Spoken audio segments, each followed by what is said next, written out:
José, je pense qu'on aurait avantage à revenir sur des éléments sexuels amenés à notre tribune hier.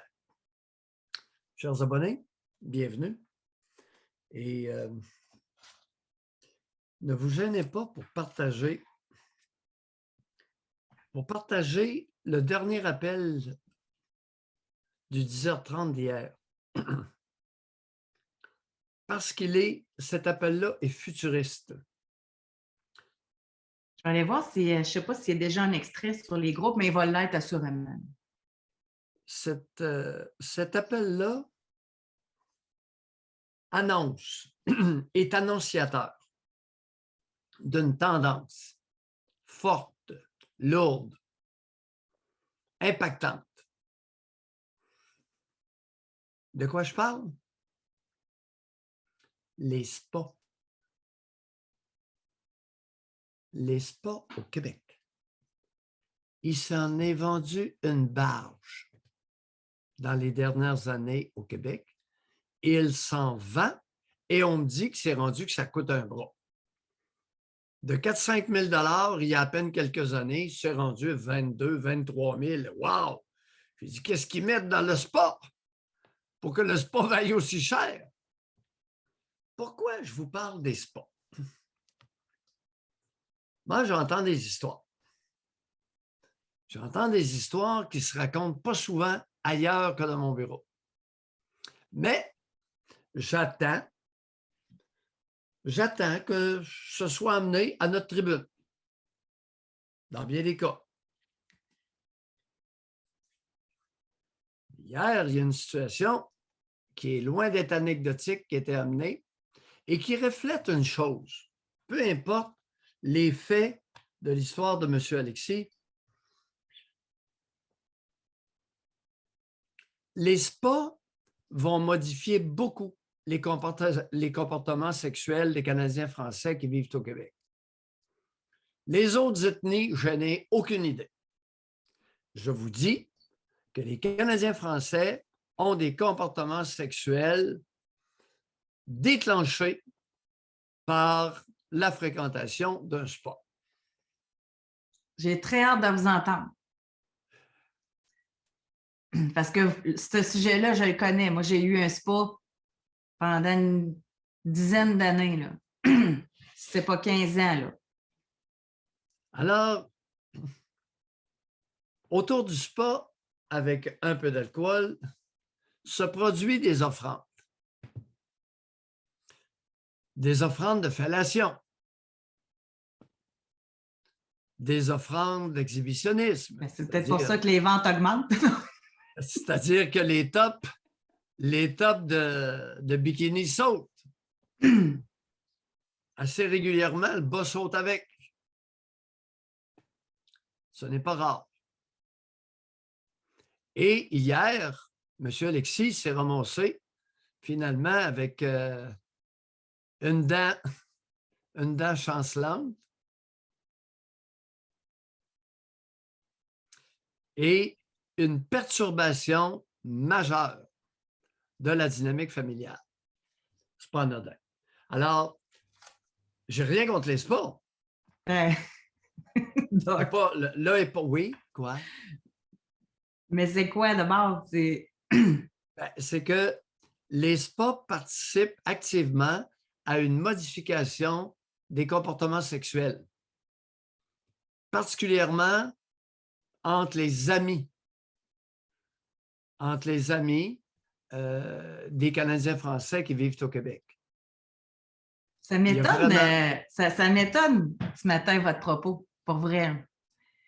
Tu sais, ça me fait penser les jeux vidéo pour les jeunes. C'est pas le jeu vidéo le problème. Hein? Les spas, c'est pas le spa le problème. Avant ça, il y avait des piscines. Avant ça, il y avait les bains de minuit. Avant ça... Puis le pourcentage de la population là, qui ont des spas puis qui partagent un spa avec d'autres, il n'est pas si grand. Okay. Moi, ceux que je connais comme chez nous dans le spa, c'était mon conjoint et moi. Final bâtard. Oui. Mais oui, mais José. Mais en général, là, Tu sais, des parties de jeunes, des amis de couple qui en a. Ça se peut. C'est pas la majorité des gens, là. Bon. José, Oui. il n'y a pas de problème. Il y a une évolution. Tu fais bien de... OK. Tu C'est fais comme bien les jeux vidéo. Avant ça, tu avais non. Pac-Man. Là, c'est rendu d'autres choses. Puis on Oui, dit que les mais jeunes sont en perdition à cause des jeux vidéo. C'est pas le jeu non. le problème, là. José, il n'y a aucun problème. Je te parle d'une mouvance. Il n'y en a pas de problème.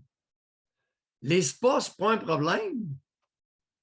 Puis le comportement sexuel qui est facilité par le spa, ce n'est pas un problème. Puis Parce que avant qu'il y ait des spas, là, des échanges de couples, puis il y en avait des maisons.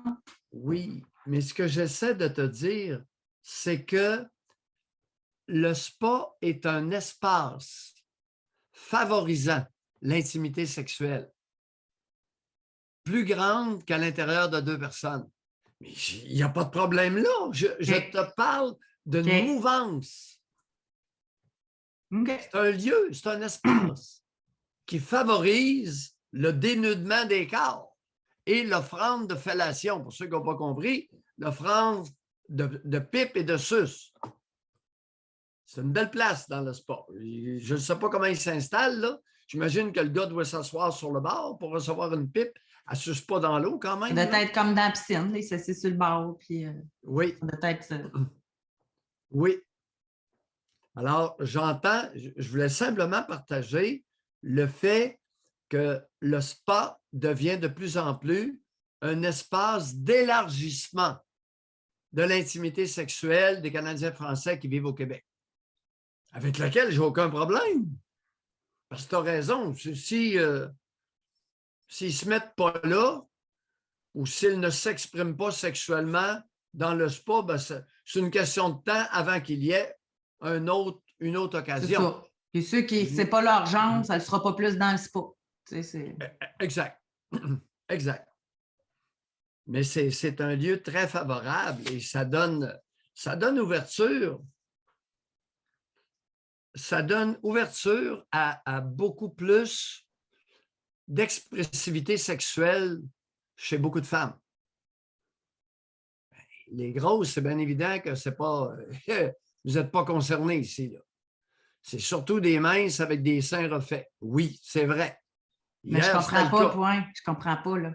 Mais celles qui sont belles vont faire sauter les tops de bikini beaucoup plus facilement. C'est pas un espace pour les grosses, là.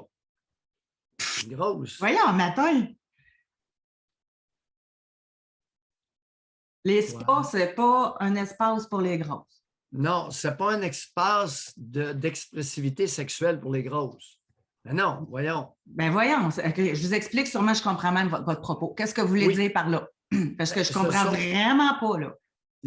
Ce que j'entends, c'est beaucoup de femmes attrayantes sexuellement qui vont profiter activement de l'espace spa pour se dévêtir et se livrer à des... Puis les grosses, eux autres, c'est juste en dessous de la couverte puis à noirceur, c'est ça? Ben, écoute. Ben voyons, Doc, come on! OK. José, je te fais part de mon point de vue. Tu n'es pas obligé de l'épouser, c'est bien évident. Ah non, écoute. Je connais des femmes obèses, grosses, pour dire vos mots, qui sont sexuellement très libérées, là. Peut-être que vous trouvez ça moins beau, mais ces femmes-là sont libérées. Puis... OK, c'est correct. Alors, toujours est-il que c'était ça mon point. Okay. C'était un espace favorisant l'expressivité sexuelle. Présence de l'eau, sensualité de l'eau, la chaleur, petit groupe, demi-obscurité, alouette. C'est un espace favorable. Okay. Et qui se répand rapidement. C'était simplement ça. Okay. Pour faire suite à l'appel d'hier, parce que cet appel-là est extrêmement important pour ce qui s'y est passé, pour redéfinir ce qu'est une relation familiale de ce qui ne l'est pas. Il y a beaucoup de choses dans l'appel d'hier, là. L'histoire de la demi-sœur, là, le type, en appelant une femme sa demi-sœur, qu'il convoitait sexuellement, s'engageait sur la voie de l'inceste. Mais ce n'était pas sa demi-sœur, c'était la fille de sa belle-mère. Ce n'est pas sa demi-sœur du tout. Aucun lien de sang. Alors, ils peuvent se mettre tant qu'ils veulent. Il n'y a aucun problème au niveau sur le plan du croisement génétique. Mais c'est important, José, tout ça, faire la lumière